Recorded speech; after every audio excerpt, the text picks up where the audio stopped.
Om Swastiastu. Pada video kali ini saya akan membawakan tugas biokimia 2 yaitu LKM 4. Sebelumnya, perkenalkan nama saya Nimade Ani Pralastiari, NIM 181303127, kelas 5B Pendidikan Kimia. Pada LKM 4 ini terdapat 15 soal. Soal yang pertama, apa yang dimaksud dengan glikolisis? Glikolisis merupakan sederetan reaksi yang berlangsung dalam sitoplasma dari semua prokariot dan eukariot. Glikolisis mengubah molekul glukosa menjadi 2 molekul piruvat. Glikolisis memiliki 2 peranan penting. Yang pertama, berfungsi untuk menghasilkan ATP. Yang kedua, berfungsi untuk menghasilkan intermediate yang bekerja sebagai prekursor bagi sejumlah jalur biosintesis. Soal nomor 2. Hitunglah jumlah ATP yang dihasilkan dalam proses glikolisis bila yang dipecah 1 mol glukosa. Jawabannya, dalam molekul ATP diperlukan pada reaksi awal dalam jalur glikolisis, tetapi 4 ATP dihasilkan kemudian, sehingga secara keseluruhan dihasilkan sebanyak 2 mol ATP per molekul glukosa yang didegradasi.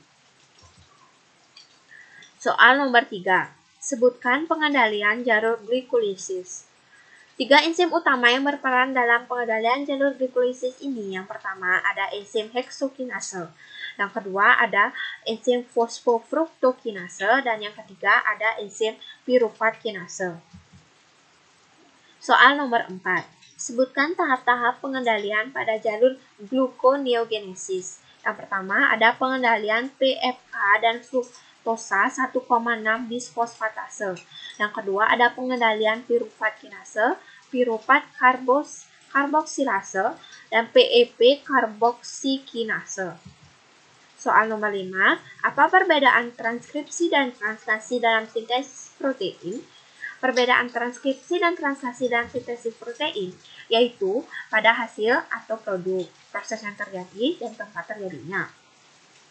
Transkripsi ini membentuk mRNA dan terjadi di nukleus atau inti sel, sedangkan translasi membentuk asam amino dan terjadi di sitoplasma yang dilanjutkan ke ribosom. Soal nomor 6. Sebutkan tahap-tahap biosintesis asam lemak. Dalam tahap-tahap biosintesis asam lemak ini terdiri dari tiga, yaitu yang pertama ada produksi asetil CoA sitoplasma, yang kedua ada pembentukan malonil CoA dari asetil CoA, dan ketiga pemanjangan rantai palitat. Soal nomor 7. Dalam gambar di samping jelaskan protein kinase, glikolisis inaktif, dan sebutkan enzim-enzim yang terlibat dalam reaksi yang terjadi dalam fosforilasi oksidatif. Yang pertama ada protein kinase, adalah enzim kinase yang memodifikasi protein lain dengan secara kimiawi menambahkan gugus fosfat ke dalamnya atau fosforilasi. Protein ini bergantung pada AMP siklik atau CAMP dan tanpa CAMP. Molekul ini terdiri dari subunit regulatori dan subunit katalite. Glikolisis inaktif merupakan keadaan di mana proses glikolisis tidak berjalan karena tidak adanya stimulasi enzim fosfofruktokinase. Yang selanjutnya, enzim-enzim yang terlibat dalam reaksi fosforilasi oksidatif ini dinamakan kompleks. Yang pertama itu ada kompleks 1. Penyusunnya adalah NADH dehidrogenase atau NADH koenzim Q reduktase. Kompleks 2, penyusunnya suksinat dehidrogenase atau suksinat koenzim Q reduktase. Yang ketiga, kompleks 3, penyusunnya sitokrom C koenzim Q oksidoreduktase. Kompleks 4, penyusunnya sitokrom oksidase, dan kompleks 5, penyusunnya berupa ATP sintase. Soal nomor 8. Dengan melihat artikel yang diberikan, jawaban pernyataan berikut. Why do you polyfactoring mammalian cell secrete so much lactate? Jawabannya, dalam sel mamalia yang membelah dengan cepat, banyak glukosa diubah menjadi laktat. Glikolitik tinggi, fluks menjadi laktat, dan fluks rendah ke biosintesis prekursor dapat berkontribusi pada regulasi produksi biomassa, memungkinkan sel meningkat biosintesis hanya selama proliferasi sel. Jadi, selama pertumbuhan sel, fluks glikolitik mungkin terjadi peningkatan untuk memungkinkan pertumbuhan sel yang cepat dengan mempertahankan ukuran kumpulan zat antara glikolitik karena habis untuk reaksi anabolik. Soal nomor 9, glikogenesis adalah proses metabolisme karbohidrat yang merubah glukosa menjadi glikogen atau dengan kata lain, proses pembentukan glikogen dari glukosa. Tuliskan tahap-tahap reaksi yang terjadi. Yang pertama, glukosa mengalami fosforilasi menjadi glukosa 6-fosfat. Reaksi ini dikatalisis oleh heksokinase. Yang kedua, glukosa 6-fosfat diubah menjadi glukosa 1-fosfat dalam reaksi dengan bantuan katalisator enzim fosfoglukomutase. Yang ketiga, glukosa 1-fosfat bereaksi dengan uridin trifosfat atau biasa disingkat dengan UDP menjadi uridyl difosfat glukosa atau biasa disingkat dengan UDP glukosa. Dikatalisis oleh enzim glukosa 1-fosfat uridyl transferase. Langkah yang keempat, UDP glukosa akan diikatkan pada rantai glikogen yang sudah ada, dikatalisis oleh enzim glikogen sintase. Dalam proses ini, atom C pertama dari UDP glukosa diikatkan ke atom C keempat yang ada pada rantai glikogen primer dan membentuk ikatan alfa 1-4 glikosidik. Tahap yang kelima, enzim pembentuk cabang atau branching enzim akan memindahkan kurang lebih 6 residu glukosa pada salah satu residu glukosa yang ada pada glikogen primer untuk membentuk titik cabang. 6 residu glukosa tersebut akan diikatkan pada atom C nomor 6 pada molekul glikogen primer. Tahap pada ke-6, penambahan glukosa terus berlangsung pada kedua cabang sampai semakin panjang dan akan terbentuk banyak cabang-cabang baru di berbagai lokasi. Tahap yang ketujuh, glikogenesis akan berakhir apabila gula dalam darah telah mencapai kadar yang normal. Soal nomor 10, jelaskan perbedaan antara fermentasi, glikolisis, dan glikolisis anaerob. Di sini saya buat dalam bentuk tabel. Dari segi definisi, fermentasi adalah perubahan glukosa secara anaerob yang meliputi glikolisis dan pembentukan NAD. Yang kedua ini, glikolisis aerob merupakan proses glikolisis yang terjadi dengan adanya oksigen. Dan yang ini, glikolisis anaerob merupakan proses glikolisis yang terjadi tanpa adanya oksigen. Tempat terjadinya fermentasi adalah pada mitokondria, tempat terjadinya glikolisis aerob pada sitosol, dan juga glikolisis anaerob terjadi pada sitosol juga. Adapun hasil produk atau hasil akhir dari proses ini, dari fermentasi itu menghasilkan etanol. Ada juga asam laktat. Dalam glikolisis aerob menghasilkan asam piruvat, dan dalam glikolisis anaerob menghasilkan asam laktat.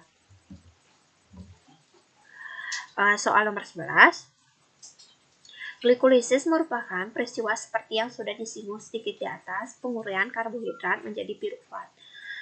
Tuliskan tahap-tahap reaksi yang terjadi. Tahap yang pertama pada glikolisis yaitu glukosa difosforilasi oleh ATP membentuk glukosa 6-fosfat dan ADP. Reaksi ini dikatalisis oleh enzim heksokinase.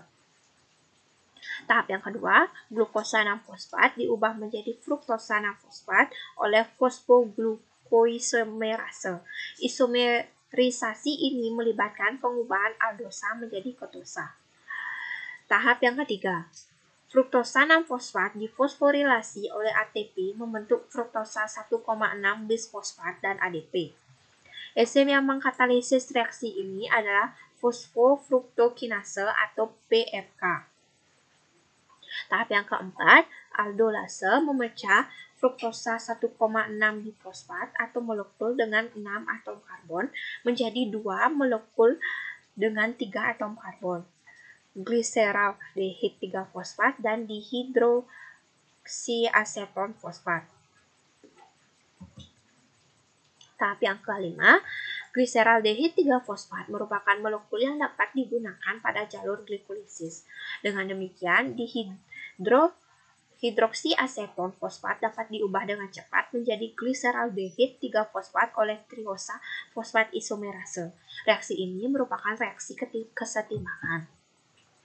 Gliseraldehid 3-fosfat diubah menjadi 1,3 bisfosfogliserat. Reaksi ini dikatalisis oleh gliserol 3-fosfat dehidrogenase dengan menggunakan fosfat anorganik dan NAD+. Produk lain adalah NADH. Energi untuk pembentukan ikatan fosfat berenergi tinggi berasal dari oksidasi gugus aldehid pada gliseraldehid 3-fosfat. Tahap yang ketujuh, ikatan fosfat berenergi tinggi pada 1,3 bisfosfogliserat sekarang digunakan untuk mensintesis ATP dan menghasilkan 3-fosfogliserat. Tahap yang ke-8, 3-fosfogliserat diubah menjadi 2-fosfogliserat oleh fosfogliserat mutase melalui perpindahan gugus fosfat dari C3 ke C2 pada molekul yang sama. Tahap yang ke-9, enolase mengkatalisis dehidrasi 2-fosfogliserat membentuk fosfoenol pirufat atau biasa disingkat dengan PEP.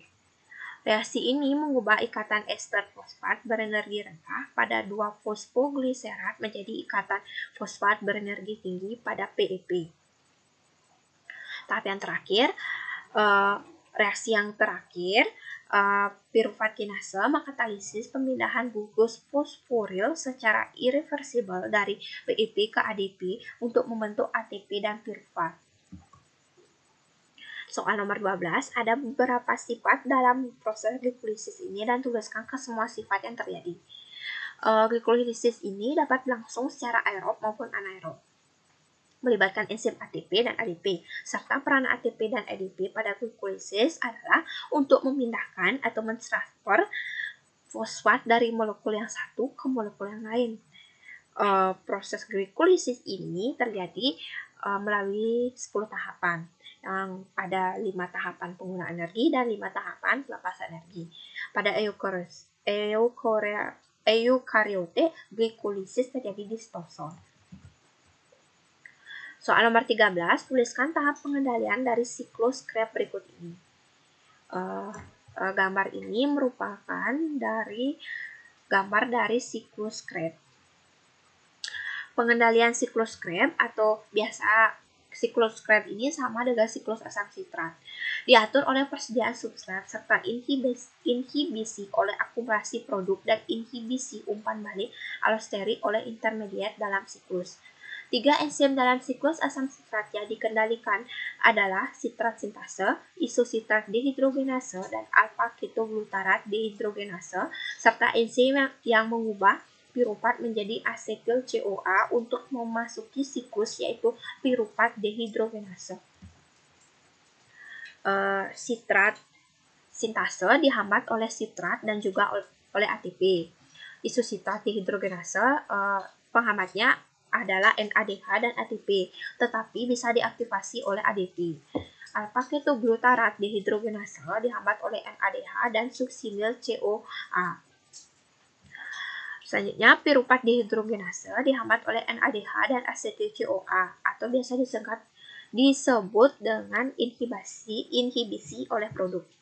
Tetapi pada eukariot, enzim ini juga dikenal melalui fosforilasi atau defosforilasi masing-masing oleh pirufat dehidrogenase kinase dan fosfatase. Kitasel mengkatalisis fosforilasi residu ser-spesifik pada pirufat dehidrogenase menggunakan ATP sebagai donor fosfat dan fosfat menginaktivasi enzim. Aktivitas pirufat dehidrogenase ditentukan oleh keseimbangan relatif antara reaksi kinase dan fosfatase. Peningkatan rasio NADH atau NAD+ asetil CoA per CoA atau ADP per ADP memacu fosforilasi dan menginaktivasi pirufat dehidrogenase karena pirufat akan menghambat kinase dan memungkinkan fosfatase mengaktifasi kembali pirufat dehidrogenase sehingga mensimulasi pengubahan pirufat menjadi asetil CoA. Soal nomor 14. Gluconeogenesis adalah lintasan metabolisme yang digunakan oleh tubuh. Selain glycogenolisis untuk menjaga keseimbangan kadar glukosa di plasma darah untuk menghindari sitoma hipoglisema. Pada lintasan gluconeogenesis, sintesis glukosa terjadi dengan substrat yang merupakan produk dari lintasan glikolisis, seperti asam piruvat, asam succinat, asam laktat, asam oksaloasetat. Jelaskan pengendalian yang terjadi dalam gluconeogenesis. Di sini ada dua pengendalian. Yang pertama, ada pengendalian PFK dan fruktosa 1,6 bisfosfatase. Jika kadar AMP tinggi, keadaan ini mengindikasikan bahwa persediaan energi rendah, sehingga perlu disintesis oleh ATP. AMP menstimulasi PFK sehingga menghambat fruktosa 1,6 bisfosfatase sehingga memacu gluconeogenesis. Sebaliknya, jika kadar ATP dan sitrat tinggi, sitrat menstimulasi fruktosa 1,6 bisfosfatase sehingga meningkatkan kecepatan gluconeogenesis.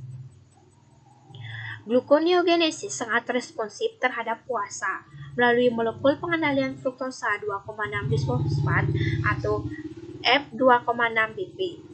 F2,6BP disintesis dari fruktosa 6-fosfat dan dihidrolisis balik menjadi fruktosa 6-fosfat oleh polipeptida tunggal dengan dua aktivitas enzim mati. Enzim mati ini adalah PFK2 dan FB fase 2. Kadar FB 2,6BP dikendalikan oleh hormon. Selama puasa, jika kadar glukosa darah rendah, hormon glukagon dibebaskan ke dalam aliran darah dan memacu kasade KAM. Nah, selanjutnya menyebabkan fosforilasi PFK2 atau FB fase 2. Keadaan ini akan mengaktifasi FB fase 2 dan menghambat PFK2, menurunkan kadar F2,6BP. Dalam keadaan cukup makanan, jika kadar glukosa darah cukup tinggi, hormon insulin dibebaskan dan mempunyai pengaruh yang berlawanan dengan hormon glukagon, menyebabkan meningkatnya kadar F2,6BP. Karena F2,6BP mengacu PFK dan menghambat fruktosa 1,6 bisfosfat, gluconeogenesis dihambat dalam keadaan cukup makanan. Sebaliknya, selama puasa, kadar F2,6BP yang rendah akan menyebabkan gluconeogenesis bekerja dominan. Yang kedua, pengendalian piruvat kinase, piruvat karboksilase, dan PEP karboksikinase. Dalam hati, piruvat kinase dihambat oleh kadar ATP dan alanin yang tinggi, sehingga glikolisis dihambat ketika ATP dan intermediat biosintesis melimpah. Asetil CoA juga melimpah pada kadar ini dan mengaktifasi piruvat karboksilase, memacu gluconeogenesis. Sebaliknya, jika persediaan energi sedikit, konsentrasi ADP tinggi, keadaan ini akan menghambat baik aktivitas piruvat karboksilase maupun PEP karboksikinase sehingga jalur gluconeogenesis terhambat. Selama puasa, terjadi perubahan glukosa darah dalam sel otak dan otot secara dominan. Pada kondisi ini, piruvat kinase dalam hati dihambat. Ini terjadi karena hormon glukagon dikeluarkan ke dalam aliran darah dan mengaktifasi kasade CAMP yang menyebabkan fosforilasi dan inhibisi terhadap enzim ini. Soal nomor 15.